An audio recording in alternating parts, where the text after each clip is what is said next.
संध्याकाळची वेळ आहे. सोलर मोटर आपण लाईटवर चालू केलेली आहे.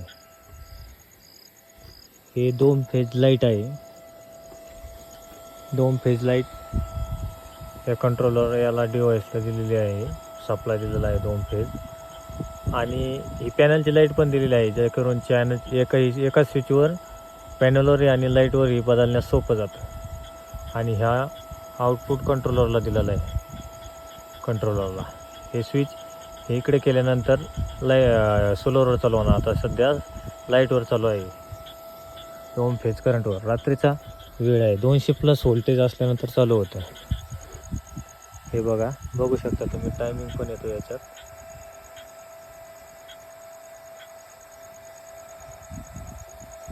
व्होल्टेज आहे, इनपुट व्होल्टेज 400 व्होल्ट इनपुट भेटलेला आहे 2 फेज दिल्यामुळे. आणि 11 एम्पियर करंट घेतलेला आहे. 11-12 एम्पियर करंट घेत आहे इनपुट 2 फेज. आउटपुटला 5-6 एम्पियर मोटर लोड घेत आहे फक्त. आणि 3895 जवळजवळ 39 RPMनी मोटर चालू आहे.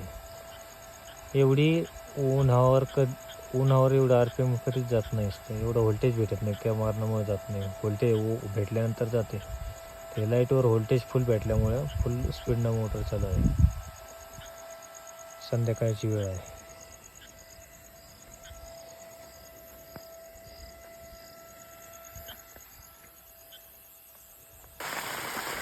रातची मोटर आहे आणि संध्याकाळी सोलर लाईटवर चालू आहे. संध्याकाळची वेळ आहे.